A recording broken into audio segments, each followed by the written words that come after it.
Oh, Yeah. yes. Oh, yeah. Oh, yes.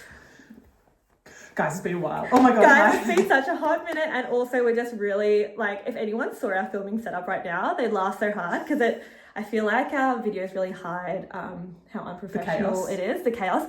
But we've just kind of nailed it, but, like, without any special equipment. Also, I didn't reveal this to you. This is a tangent already. I didn't reveal this to you. 26 seconds in. We rest the thing on a book, like the camera on a book. And I refuse to set up with any other book because we always rest it on Emma by Jane Austen. It has to be Emma. It's classic. You're right, actually. It's the perfect width. It's the perfect book. Book. Yeah. Anyway. A hardcover classic. So many uses. Truly. So welcome back to our our podcast. We're here with Emma. Our third podcast person. Okay, we should do the normal things like hello, welcome. This is Two Pearls in a Pod. I'm Sarah. I'm Paige. And this is a knitting podcast where we talk about all the things that we have been working on, things that we finished, some acquisitions, a few fun other things. It's it's quite an agenda actually. We often don't plan our episodes, and we planned it this time. Like, we sat down and did a little brain dump. I'm so glad we did. And I'm like so hyped and excited to talk about it. Do you know what? It was a good anticipation. I'm ready. Really got me hyped. I'm ready. We should start by saying that we are on the lands of the Wurundjeri people of the Kulin Nation, and we are incredibly grateful to be here. It's a public holiday today, so it's like a really nice day to just chill and enjoy each other's company. Yeah, it's been really nice. Had a little sleep in, so we're like extra feeling perky, fresh, feeling extra good. Yeah. Let's start with first thing, which is I'm going to start with what I'm wearing. Yes, please. Hang on. Wait, I'm going to get my tea as well. Okay, you tea. I'll talk. Yeah. This is my finished object and what I'm wearing, which is my Aster cardigan by Irene Lynn. Can I gush over it now? Yes, you can. I love this cardigan on you so much. Like, I feel like I've been holding back this whole time. The colour, the texture, you know how I love, like, when I like stitch definition when it's like subtle and it's kind of like blendy, and this is doing like when you knit with alpaca, and this is doing exactly that. It looks so good. Also the pockets, great move. I know we talked about this and you're going to talk about it more, but I love it. Thank you. I love it. Thank you. And the colour's like, it's really your colour. Thank you. Yeah. Yes. So this is I'll talk about pattern. This is a cardigan by Irene Lynn, which is designed to be like a super oversized, super boxy, cropped cardigan. It's like an integrated button band, so you knit the button band as you go. I was going to say the button band's looking swish, it's looking good. You slip a few stitches, so it's like, the one thing I worried about making this was like, it was a bit tight and maybe it's curling in a little bit. Maybe a little bit. But it's making a really nice edge. So. The edge is actually perfect. Like, look at, I feel like you need to appreciate, sorry that I'm putting you in this awkward position, but the edge is like really neat. You'll just have to take my word for it. I love those little details. I was like very particular in what I was looking for, and I saw this cardigan basically in a very similar colour, and that's what inspired me to use this yarn for this cardigan. But it's like, I thought it was a raglan, but actually it's got a bit of saddle shoulder. Yeah, it does. So, which I like. Yeah, but then it's like, so from here, it's just full raglan. So. Oh, yeah, gotcha. So from this point, so you do some saddle and then you do your raglan. Best of both. Yeah. And then it's got these cute little, like, completely functionless, but like little pockets. Disagree. Sarah told me this last time. She's like, they have no function. Why are they putting that? I love these kind of pockets because they're perfect for putting a little key. Like, when you just have your house key, like you're going somewhere and you just need your house key. I could maybe put like a lip balm in there. Your AirPods, your house keys, like I'd not be heavy. Worried no, that they fall out. Really? Yeah, It's quite a shallow pocket. Like it's like that big. Anyway, I just risk it. I think they add a bit because I wore it for a while without the pockets, and I think it was a bit too simple, which I really like about it, in that it's just like a pop of colour. But I think it just adds a little bit. I don't know if it's showing up if it's too dark. Can I ask with the pockets? Yeah. Because I've never done anything just by chance, nothing with pockets. What's your process for an afterthought pocket? You basically just pick up stitches along the bottom, yeah, however many you want to do, and then you like knit a flap and cast it off, and then you just sew the I wonder sides. if you would like knit into stitches. Yeah. I reckon that would be really satisfying. That would be very satisfying. Yes. Like you know what I mean? Like pick up and knit two together as you go up. Yeah, it would be good. I think it was like easy just to be like it not is have to easy. think about it. Yeah. And it looks really good. Yeah. Though. So and then with your ribbing up the top, because I know you're going to talk about your ribbing here. So maybe talk about your ribbing here and then I'll stop after. I had forgotten about the ribbing at the bottom actually. You have to talk about Thank you for the nudge. I did for the cuffs and for the bottom ribbing what I am doing increasingly, for everything now, which is to get a nice neat ribbing is I increase like significantly right before the ribbing and then I go down significantly on my needles. So I did the body of this in a 4mm needle and then I did the ribbing on a 3, but I increased 1 stitch in 5. So I increased 20% of stitches and then did the ribbing, which meant that my ribbing gets nice and neat. This is the neatest ribbing I've ever seen. I like to pride myself in having neat ribbing. I will say this is like machine ribbing. Can you please? I feel like you need to do it because when I do it, I feel like I'm just like you getting. Oh no. Go for it. So and like the texture of it is like nice. Yeah, I'm really happy with it. When I was doing it, I was like, because the number of stitches, which is already fairly significant, you were hating life. Blew out. It like I don't normally get hand pain. Yeah, this, I remember. It really hurt my hands. Also, on the small needles with like a thicker fibre, that's like not meant to be on such small needles. It was quite tight, but that's the price you pay for nice ribbing. And I'm so happy that I've reached this point where I'm like, this is what I need to do to get the ribbing that I want. And it's like I've got my formula, I've got my process, and it works. It's gorgeous. Nailed it. I put buttons on last night. These buttons, where are they from and how? Tell me your process of how you get buttons. I just go to a fabric shop in the city that has good buttons.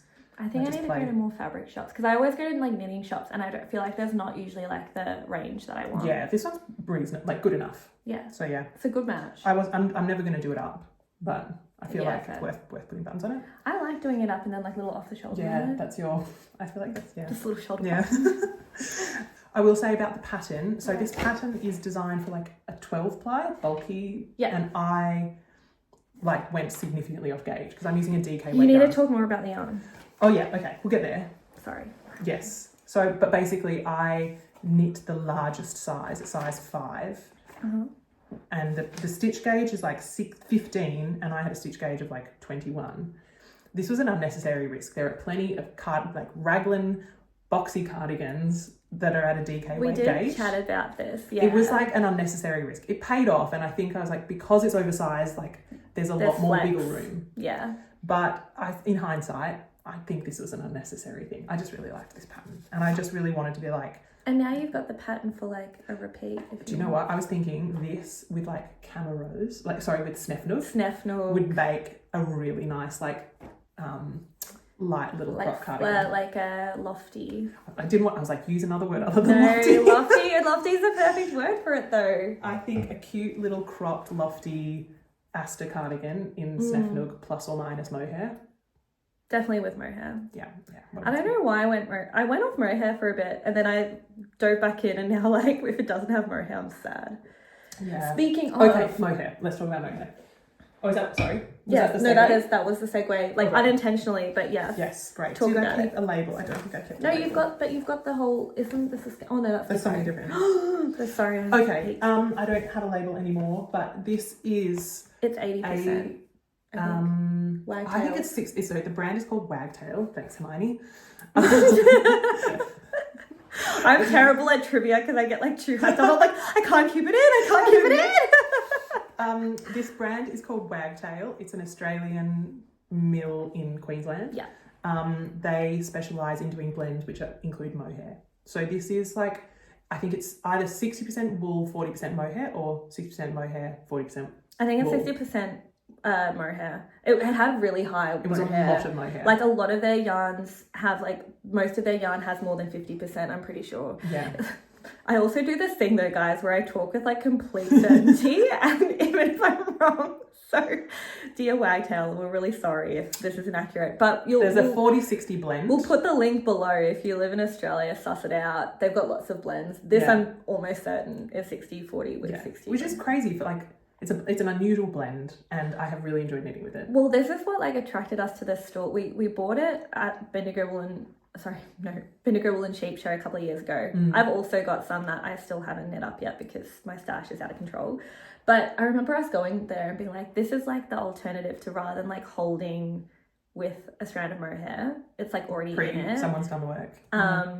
And the yarn, like the yarn, like the actual skeins, like they look fluffy. And they had like knitted samples out, and they had like nice drape. If they have too much mohair though, like the 80%, it's so drapey that it almost looks synthetic, like because there's such sheen to it. Very different fibre. But because the fibres are longer, sorry, this is like my science nerdy side coming out. Because the fibres are longer, they really hold up well and they don't like pill much. Yeah. Like it's a really hardy garment. So I actually bought some to make socks, but this will be both really warm and it will hold up really, really well, I reckon. Yeah. I'm really happy with it for this pattern because it's boxy and it's got a lot of material. I can appreciate the drape. The drape, it's like it's good drape. It's very drapey, and so actually I think probably the pockets were good just to kind of control the amount of like fabric flapping around. Of swoosh. Yeah, exactly. The one thing, it is very warm.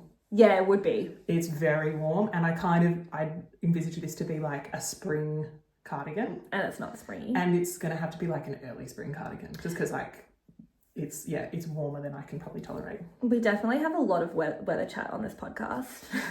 It's relevant. We're talking about clothes. Relevant, but like for instance, like on Sunday that just passed a couple of days ago, it was 30 degrees in Melbourne. It was really hot. I used to love summer.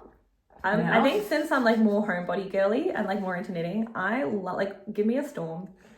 Give me an excuse to not feel guilty about not going outside and enjoying the sunshine. Give me an excuse, just be inside, listen to the storm, be a homebody. But it was definitely warm on Sunday, but it's back to like 16 degrees, which is like the perfect temperature for this stuff. So even though it's spring in Melbourne, we're still getting to enjoy the warmer garments, which is nice. Yeah. So you still got, I know you like to knit ahead of season, but you still got time to. Oh yeah, I've already worn it like a few times, but I think I probably need to readjust my expectations about when I can wear this. It's like, I think it's maybe a little bit itchy. I'm getting used to it, but it's not super, super soft. I was going to ask that too, because I do find mohair, like, I can get a little bit sensitive. Yeah, and I think especially when it's hot.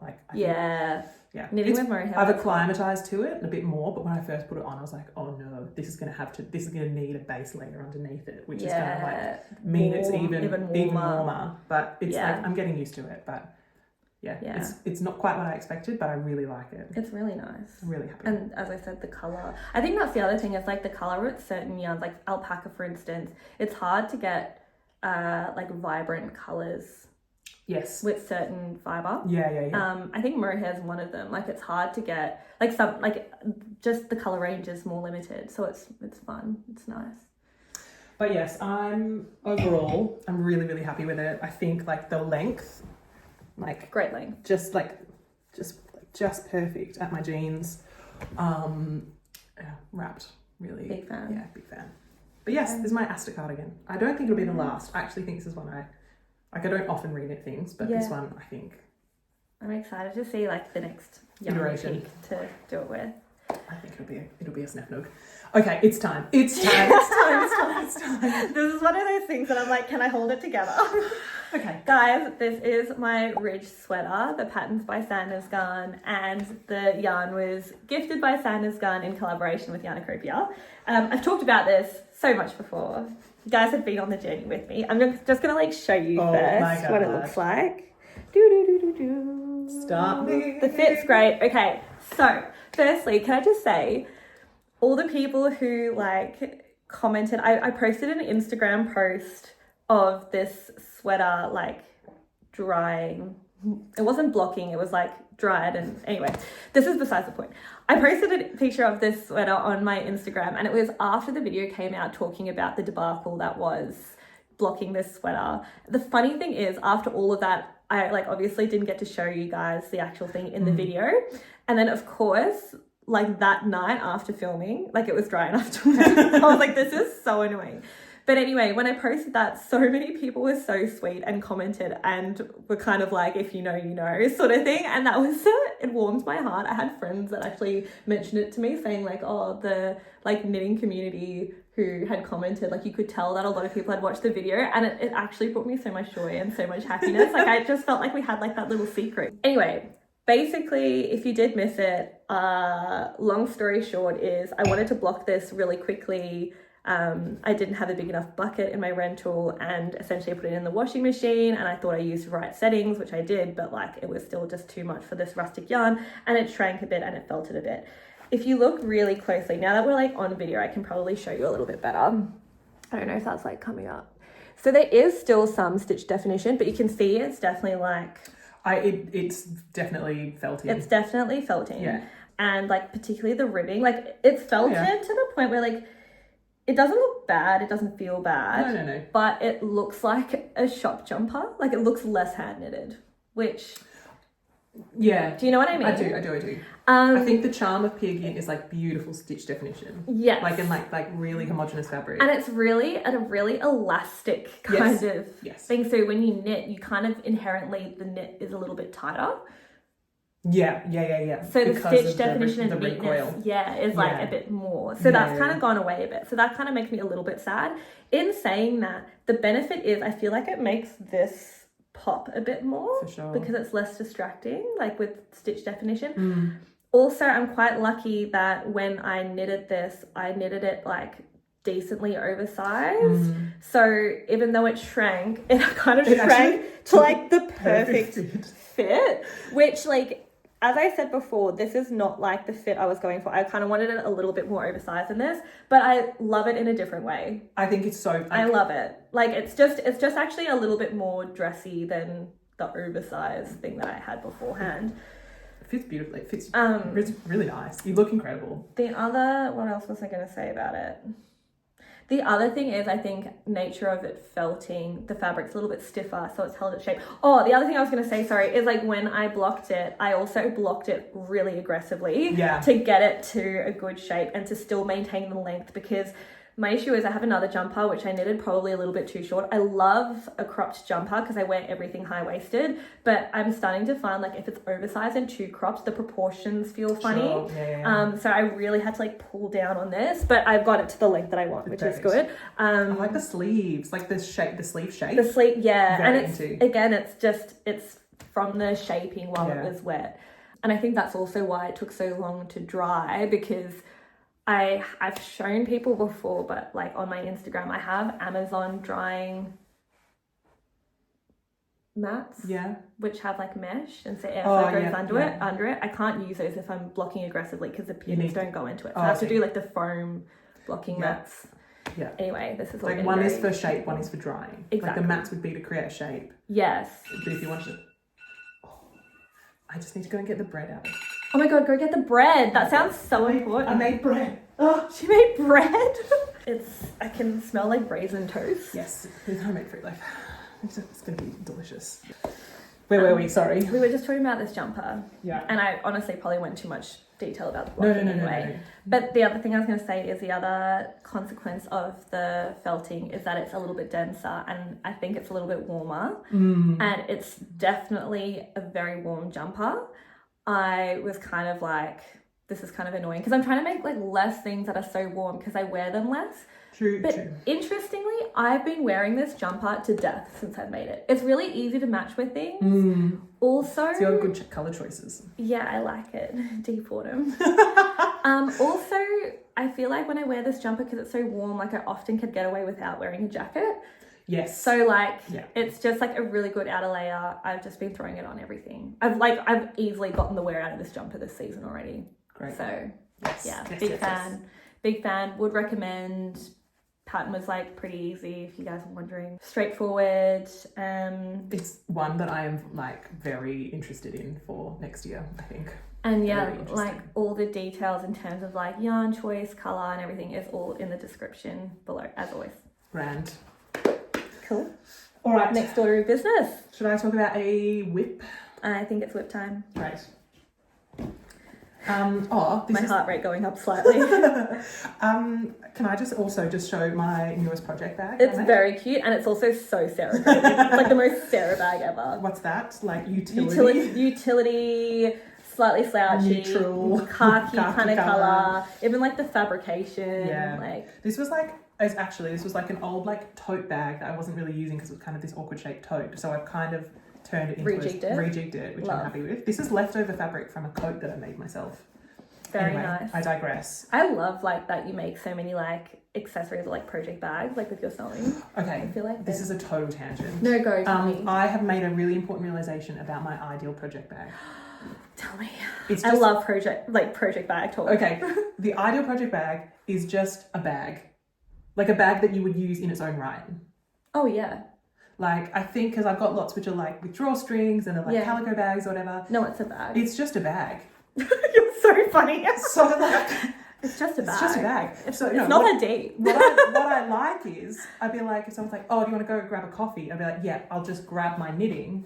And then you just go out with your bag. And then you feel comfortable because it's like it's got your knitting in it, but then it's just like a bag that you would carry around normally to go and get like meet up with a friend. My favorite project bag is, again, this is a tangent, but my favorite project bag is the kind that you can like open.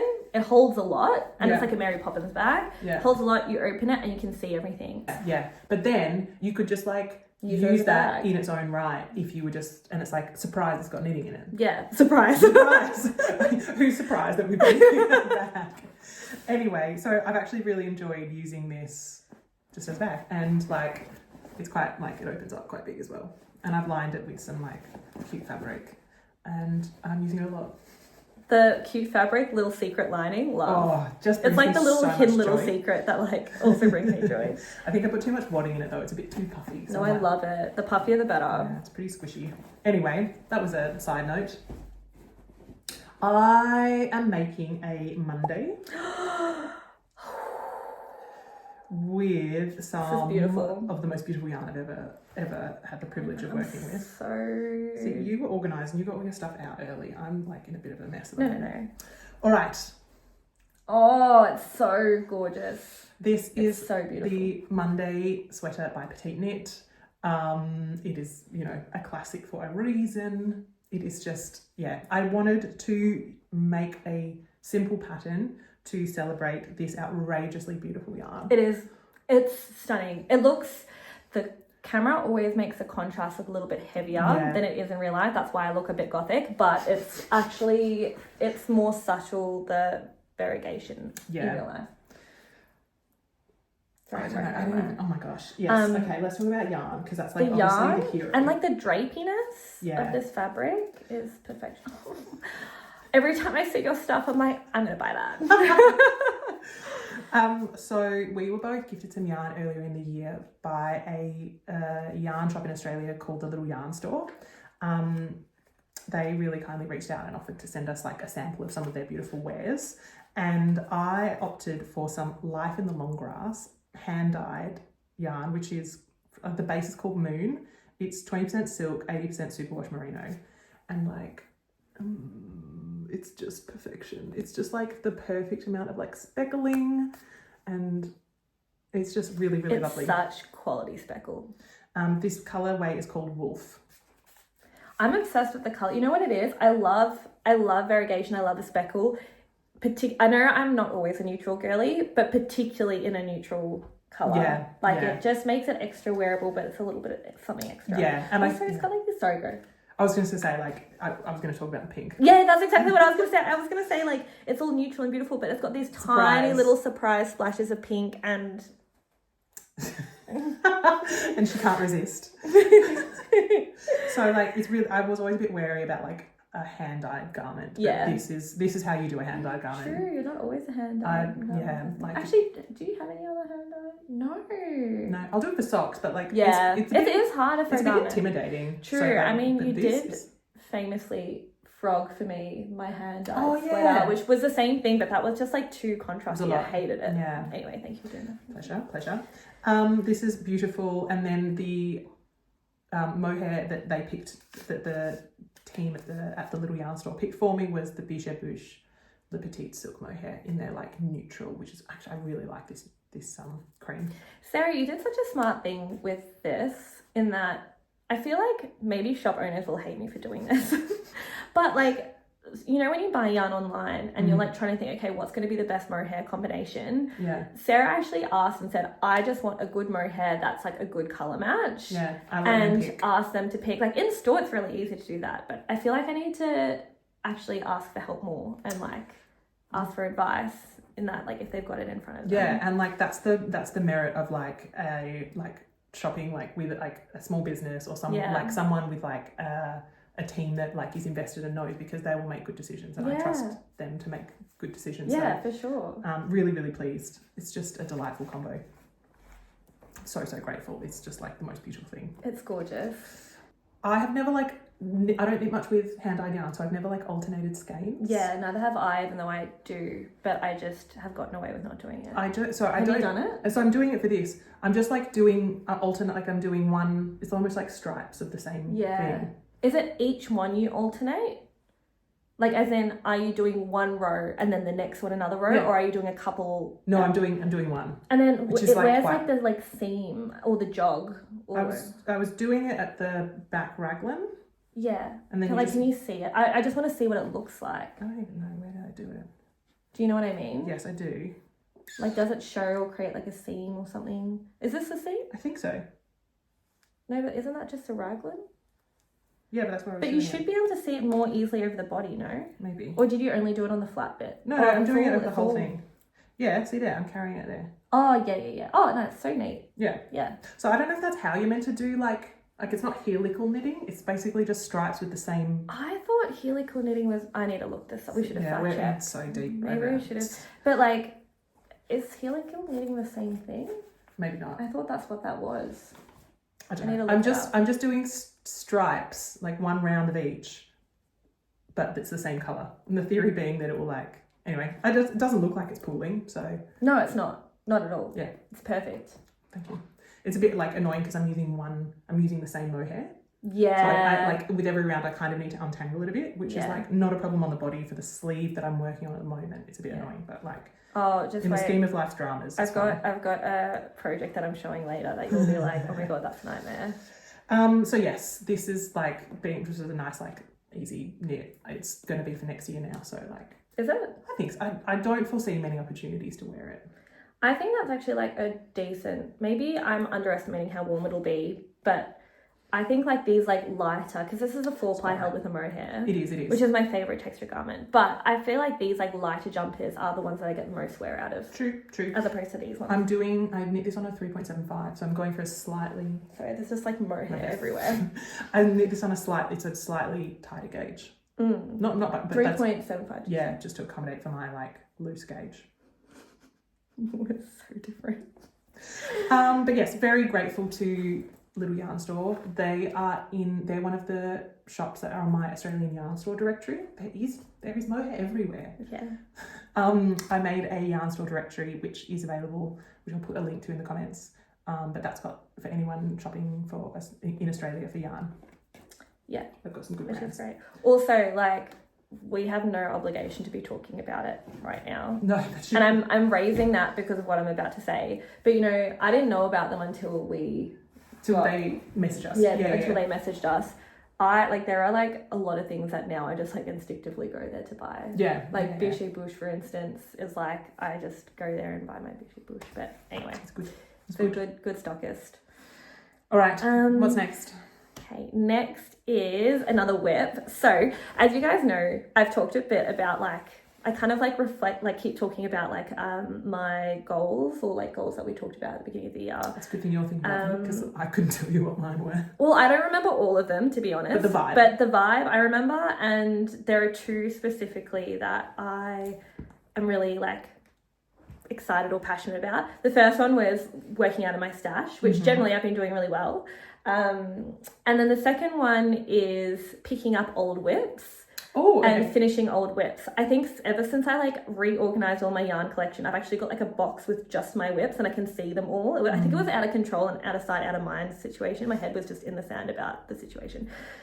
it's been really fun revisiting whips and like picking. I know it sounds bad, like I used to hate picking up something halfway through, but I kind of feel like I have like a bit of a head start now.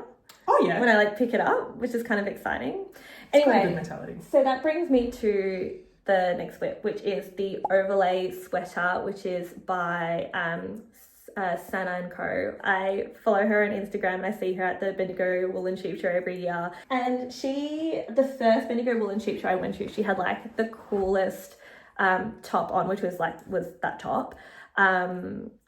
And yeah, I was obsessed. She had like a sample that was beautiful and I bought the pattern and I decided I wanted to make it for my mum for Mother's Day. For her birthday. This was years ago. Okay. I think like the kind of deal with when I gift stuff to people when it's knitted is like it doesn't have to be done by a certain time frame, but I'm actually trying to get like more in control of that because otherwise exactly what happened with this is what happens.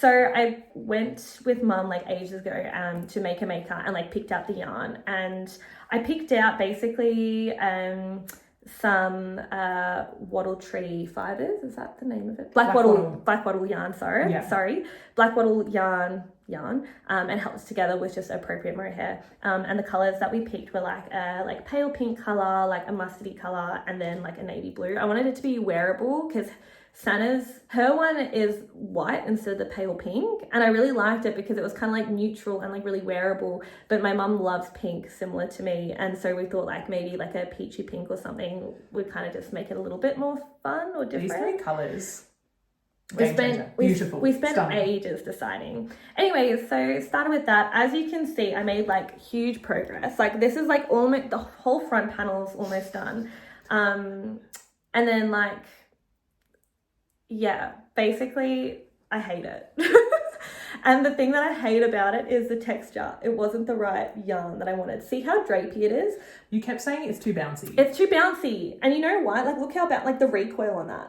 I hate it. It's like it feels incredible, but like for the type of garment that you're making with it needed a little bit more structure to give what I wanted to give. Also, see like how like the ribbing stretches out over places. Like I just felt like it wasn't going to be super, like even as I drape it over me, I feel like that's not going to look flattering. Do you know what I mean? Yes, I do. Yes. So the issue is the black wattle yarn is such a beautiful fiber. It's got such a beautiful sheen to it, but I can't even remember what the exact composition is, but it's just not suitable for brioche. And I didn't think this through. So mum keeps asking me, hey Paige, what happened to that thing? And she's like brought it up a few times and it started getting embarrassing. So I decided I want to do it again. Like I want to resume it, but I'm just not happy with how it's turning out. So I'm actually going to frog this, and it took me a long time. I was doing this in the middle of exams and like it's a pain to do because it's brioche in multiple colors, but I'm just not happy with it. So I went ahead and decided, okay, I'm going to buy yarn, would you believe, specifically for this project. And it needs to be a little bit more rustic. It's going to hold its shape a bit better. But I knew I liked the color combination. So actually this is like a good tangent because this is one of those things I went to the little yarn store for. So one of the things that I got gifted from the little yarn store back in the day, not this, but back when they did gift, with some of the Majo or Majo garn? I don't know how to say it. Is it Tweed It's Supreme? a Tweed Supreme. Oh, and I love that yarn so much. It's actually really affordable. Like the meterage is really good. One of these balls is like 250 meters or something stupid. Like it goes a really long way. No, that's not what I needed to hear. And it's like a 4-ply. It feels beautiful. Like it's, you know how tweed is often like quite like not soft. It's like rustic feeling. Yeah. This is like a really light, soft tweed. Like it feels like a high quality soft merino, but it's tweedy. Also tweedy. I was a bit worried that with this pattern the tweed would be overwhelming, but it's not. It's perfect. Anyway, so I bought pretty much the same colors, but in tweed. Now I've got mohair in my mouth. This is chaos. I'm using the same mohairs that I was using with the original, like the original mohair that I had. So it's basically you're just subbing it out. I've just subbed out like the subbed wattle. in the tweed. Yeah. Yeah. I did a swatch. You can see. This is a blocked swatch, but because I bound it off too tight at the top, like it hasn't got the perfect shape, but it's light and there's no bounce with brioche. It's still got a bit of drape, but it's not too drapey, and it's perfect. And it's light, and also my mum, like, she gets warm really easily. Like, she doesn't want something that's going to make her too hot. So this is going to be perfect because it's like got a lot of airiness. I should also mention I'm making like the vest version, because there's the pattern has like a long version and like a vest version, or like a cap sleeve kind of vest version. I'm making that one. So yeah, that's the vision. Oh my god, it feels incredible. It's so squishy. It's so squishy. It's so just light. Like, it feels like a feather. And I've made a little bit of progress. Now, this is what's going to stress you out, Sarah, because, okay, this is stressing me out because it's brioche and I'm not good at picking up brioche, but it's fine. I'm just going to put this down carefully and... Sorry, are you... Oh my god. This is one of those things that you need to have a lifeline. Okay, I'm kind of stressed. All right, it's fine. Anyway, I'm just going to show you. That's how much I've done. I am going to put this down really carefully because I'm going to have to pick up those stitches really carefully. But this is how much I've done. Very beautiful, but like I can't. The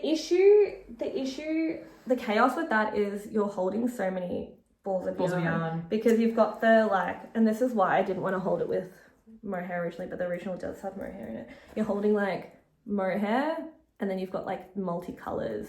Like at one point you're like, there'd be 6 balls or something. Yeah, but weirdly, like one of the panels, I think it's this panel, the mustard colored panel in mine, doesn't have Mohair in it, and the background one doesn't have Mohair in it, but you like swap that yarn now and again, so you end up needing, apart from the mustard, you need Mohair for the other 2 colors. Anyway, it's still a lot of balls of yarn, and it's a lot of twisting of the yarn to do the intarsia bit because it's knitted flat, but it's worth it. It's just one of those knits that I kind of do when I'm in bed only, because then I've got like the space, can, like spread everything out. I can spread it out, and I don't have to like transport it, apart from times like this. The reason why it's all fallen off is because I needed my 4.5mm needles for the current project I'm doing, and I was just lazy and I just pulled them off. Oh my god. I know, I'm chaotic like that. Have you lost her? See what I mean? I can't. Oh my god. You know why that's fallen off? Because that would have been on the cable in between 2 bits, and it's just... It's fine. That's just the intarsia switch over. It's like very easy to know where that is. Okay. Anyway, basically I love it. It's beautiful. It feels incredible. It's gonna be so lovely. The reason I did a swatch is firstly for my swatch board, secondly to see the colours together, and thirdly to get a good idea of the gauge, because I wanted to block it as well, given brioche, and also I think the yarns that were used in the original were like, it's a bit confusing to read because it's like a different brand for each of the bases and stuff that she's using in a sample, so it's quite hard to decipher and know like exactly what gauge you're going to need. So anyway, that's why I did it, and so far it's like working out. It looks good. It looks like it's going to be a good size. Doing the edge stitches, though, I will say on brioche, the first time I was doing it, I was really confused. Like I felt like it looked really messy. I've since seen the original sample, because I've seen it at the Bendigo Wool and Sheep show like multiple years. I've like examined the edges that she's done, and because she's seen the way she's seamed it together, it kind of hides it anyway. It ends up on the inside of the garment, so I'm stressing less about that now. I remember you were I remember when you first did it, you were like watching all these tutorials and you were stressing to get like a good edge, but actually it doesn't end up mattering. And also, for whatever reason, the second time round I'm doing it, it's more consistent. I think I'm just a better knitter now. Sorry, I've got like so much Mohair like everywhere. Anyway, that's growth. That is what that's looking like. I'm just slowly plodding along. It's one of those things that now that it's been on the needles for like literal years, like we're not in a rush. It's nice. You just said I'm really glad that my mum is so like chill about it. Cool. Another whip? Yes, please. All right, my other whip that I was going to talk about also is in just a bag. Like, I was like, this is my favorite. God. I was going to talk about mine too. We can talk about that. But yeah, it's just like favorite project I love bag. it. It's just a bag. So like, I'll often just take this out and feel like a classy lady. It's like, surprise. So nice. It's got my knitting in it. Actually, the one thing I'll say when you just use your bags as project bags is you end up like losing lots of stuff. You're like, I can't find my keys. Yeah. Like my knitting cupboard. That's me. Probably. For me, it's my AirPods. Yeah, I've found like many a thing in my like knitting bag. Yeah, sorry. The other thing that I've been working on in the background, like long term, is my cardi jumper. This is a pattern by Vinrød, which is kind of one which is styled to be either like reversible. So you can wear it with the buttons at the front or the back. The pattern uses the initial pattern. The original is using knitting for olive, soft silk, mohair and merino on like a slightly tighter gauge. I am knitting off gauge because I wanted to use this yarn, which is... What, can you tell me what needle size 3. and what needle size does she use? Maybe a 3.5. Yeah, okay. It's a tight It's a bit of an gauge for that unusual... combination. I think a sport weight would be the perfect yarn. So if you had like a really nice single strand sport weight, it would be really like nice. the knitting for olive merino, I think is like quite thin. It's like a light fingering yarn. Yeah, that's why it works. But I wanted to use this yarn alone, so I've gone off gauge because I crave the chaos. Okay, great. I can play with this while you're chatting. But this is the yarn that I'm using, which is Kinross 4-ply. I love it. Which is a 100% superfine lamb's wool from Scotland. When your brother comes to Australia, I'm 100%. We need to get our orders in now. Yeah. Because Christmas is coming. I hope that offer still stands because... Yes, I checked. Okay, great. Thank you. Special thanks to my brother's girlfriend. so much. Going to be our yarn mule this Christmas. But this is Kinross 4-ply. Don't look at my nails, they're disgusting. It is beautiful.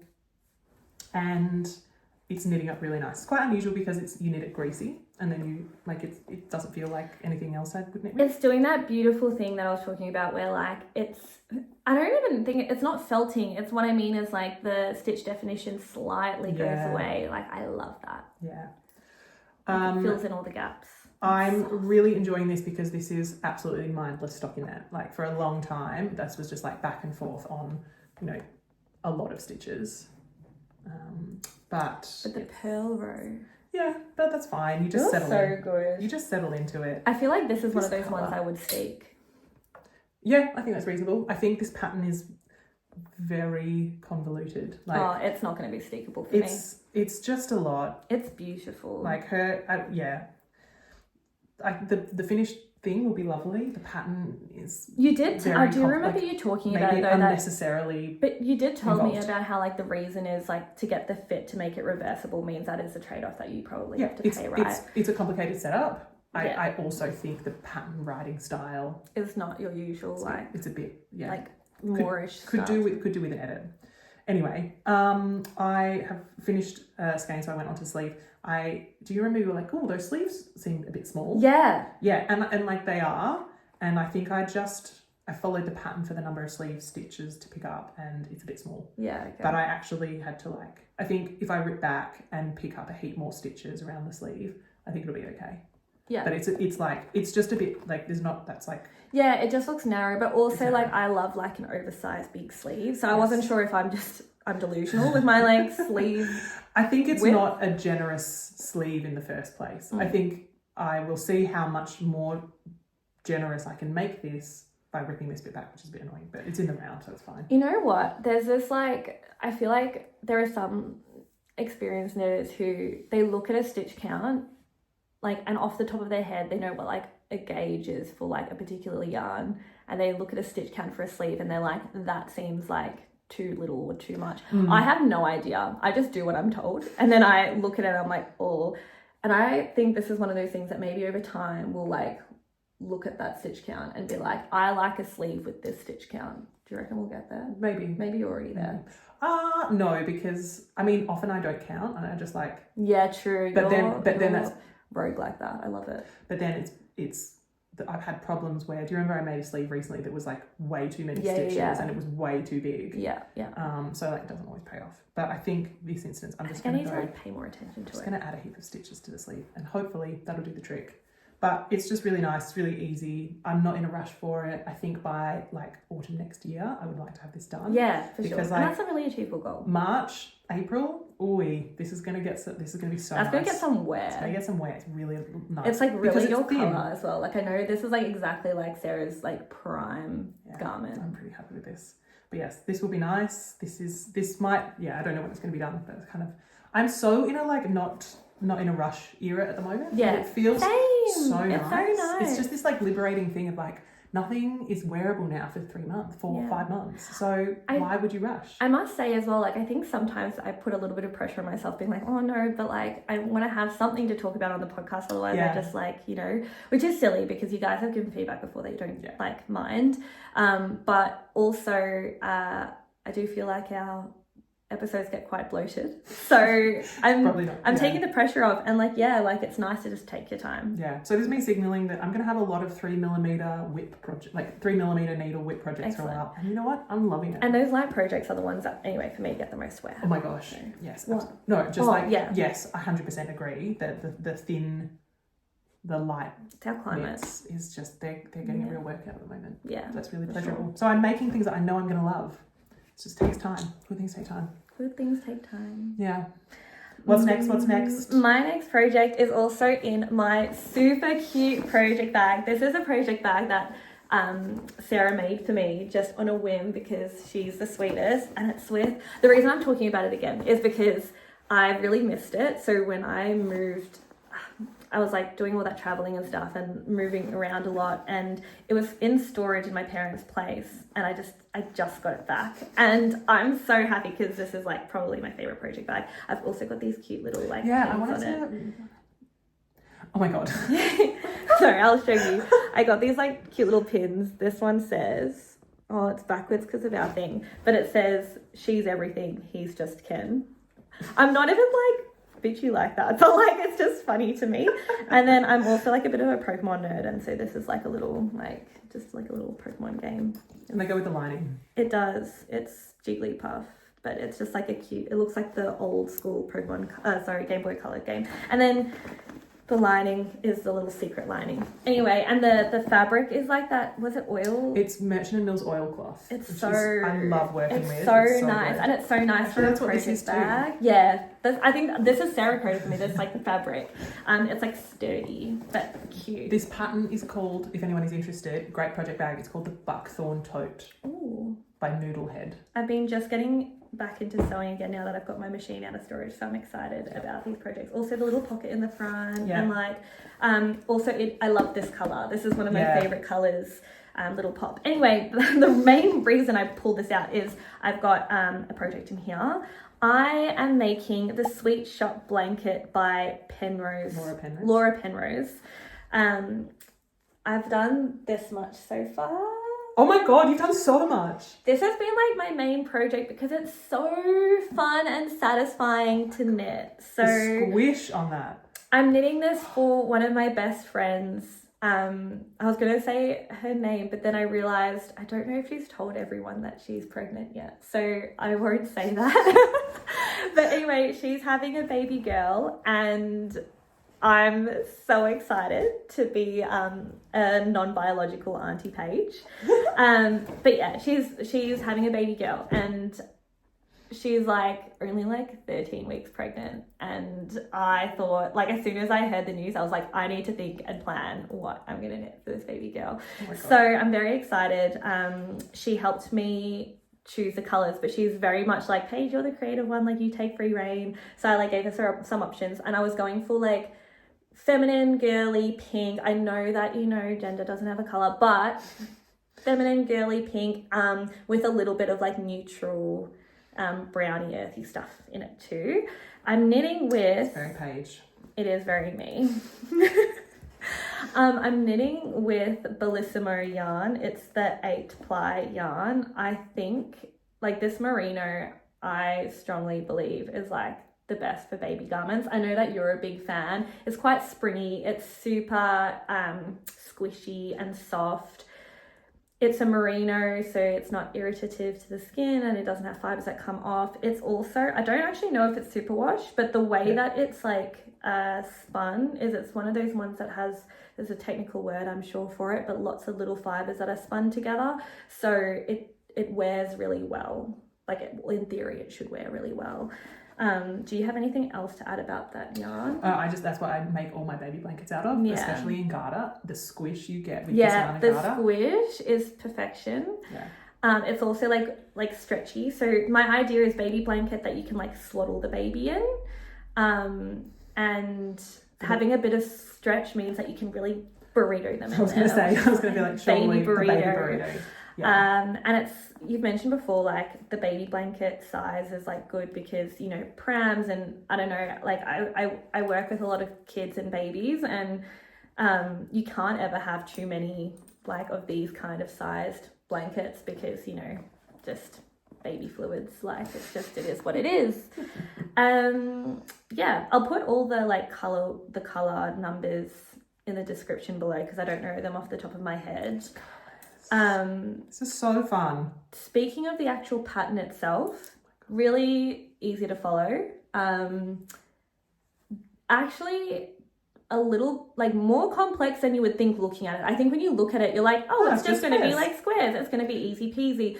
Like the first 4 sets, like you kind of do them all differently because the whole idea is that there's no seaming. So there's like increases and decreases, picking up of stitches and then knitting 2 together, and kind of depending on where you're picking up from and stuff determines like what you're going to do, if that makes sense. But it's all worth it for not having to seam together, and you get a really nice finish. Like it looks really neat.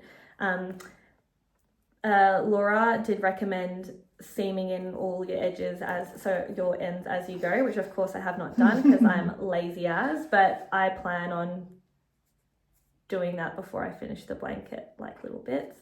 And you can leave, like once you've finished it and weaved it in all the ends, you can just leave it as is, or you can pick up and do a border, which is what I'm planning on doing because I just want it to like be finished really nicely. I was like, so my thought was doing like a I-cord all around the edges, but I'm in 2 minds. I've got time to think about it, but I don't know what I'm going to do. I don't know if I should do an I-cord or like a garter around the edges with like a rounded corner. I even thought about like a little like crochet picot edge or something. That would be very cute. I haven't really decided, but if you have any inspiration or recommendations, do let me know because, you know, jury's still out. But yeah, I'm loving it. It's also beautiful. Just really satisfying, and like once you know what you're meant to be doing on that triangle, it's mindless. Like each triangle is mindless. It's just like remembering like, oh, what do I do for this kind of triangle? Yeah, so that's that. Also excellent for a scrappy project if you want, because you could, I think like you can make it not too busy by having like one neutral color that you can like maybe like you buy only that yarn, but the rest you could just mix and match. I've also seen ones where they've done every triangle different and it kind of looks really cool, like it looks like fun, like geometric. Great scrappy. The only thing that I wasn't sure about with that is like how you would navigate having like different weights of yarn and like how that affects it, but I think when you block it, like the shape will just figure itself out anyway. God is so forgiving. Yeah, true. I'll say that. But yeah, this is it. The other really fun thing that I should mention is, so I'm doing the baby size, which is I think 4 squares by 6 squares, so 24 total. And you can kind of therefore roughly calculate, like you can calculate things in a way that you use up all your yarn, which is really fun. So what she's recommended in the pattern is like do a triangle and like use like baking scales and weigh, like use up 10 grams of yarn and figure out how many stitches that gives you to determine the size of the square. Genius. Which is awesome. So I've figured out like I've worked it out so that 10 grams of yarn equals 1 triangle. So that I've got like a perfect amount going forward, which is chef's kiss. It's also coincidentally like 10, like for her pattern, she gives stitch counts and everything for what she's used, and like her stitch count matches mine in terms of gauge and like weight and stuff, which is really ideal for me. But like it does mean it's modifiable to like any size, however much scrap yarn you have. You can calculate it, and it means that like I'm probably, with the yarn that I've bought, I'm probably going to be able to make more than one of these, which is ideal because there are a couple of baby girls coming. So yeah, so that's the dream. Loving it. Nice. Big fan. Oh, lovely. All right. What's next? Okay, so I have been trying to look at how can I like use up my scraps for previous projects, and Sarah's got like a little bit more to chat about with that in a little bit, but I cut my hair short. I'm not sure if anyone's noticed, and I've been like thinking about cute hair accessories, and I thought how cool would it be to have like cute scrunchies that are like knitted scrunchies? They're really easy to make. I haven't finished it, but it's kind of a whip, but it's more of like a concept to me because it's like scrap yarn project. Also, you're going to be matching? Yeah, exactly. And you don't need a whole lot of extra yarn. Also, you can pick, you know, the thing with scrunchies is like they're never tight enough. The elastic's always annoying. Pick your favorite kind of elastic that's got the stretch. You like kind of just like knit in the round just aimlessly and then chuck it in there and then knit two together. And the vision for this is I'm still like trying to come up with my perfect scrunchie design pattern, like in terms of like stitch counts and how it looks. But the vision is I've done provisional cast on, I've knit a chunk, and then this is as like long as it's going to be to like fold in, and then I'm going to knit two together so it gathers, and then with like the hair tie in there obviously, and then I'm going to have like a little, I reckon I'm going to do like a little maroon border like trim on it. Stop it. I know, and it's going to be so cute, and I'm really excited because these are like quicker knits. I'm excited to do more of these and like use up my stash but like still get to wear and enjoy the yarn. Anyway, I was thinking there's probably like a million of people who've already done this, but I'm actually thinking I might, like, if I find my perfect scrunchie like construction, I might even do like, this is something that is an achievable tutorial. Ooh, yeah, I reckon. But I'm really fussy with like how, like the little details. So once I'm really happy with it, I will share. Nice. But yeah, basically scrap projects, all about them.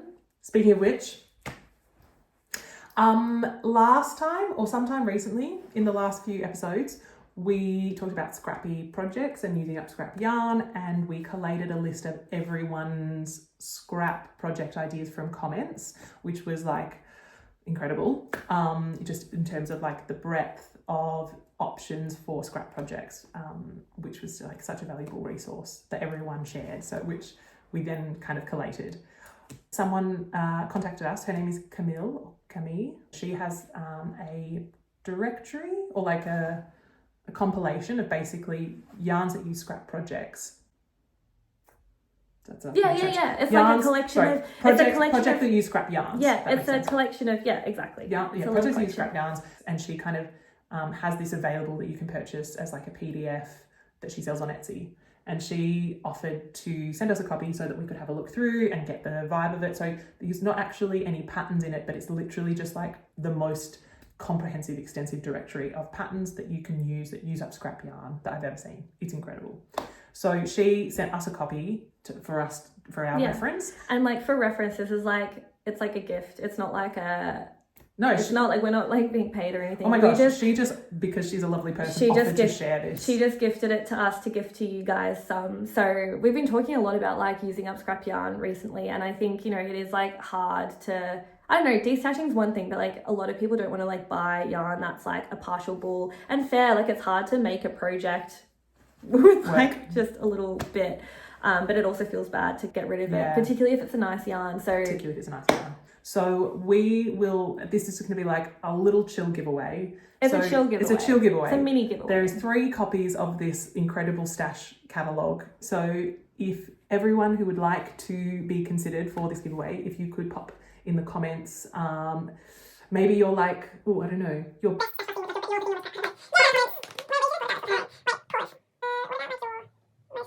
Okay, we've got it. Okay, so the reason, we were just discussing, I think part of the reason why we end up with scraps is it's a marker of how willing are you to play yarn chicken, right? If you're really invested in playing like a strong nervous game of yarn chicken and want that adrenaline rush, oh my God. You're less likely to have to deal with the scrap yarn. Yeah. Or you have like such negligible scraps that like it's going, no matter how nice the yarn is.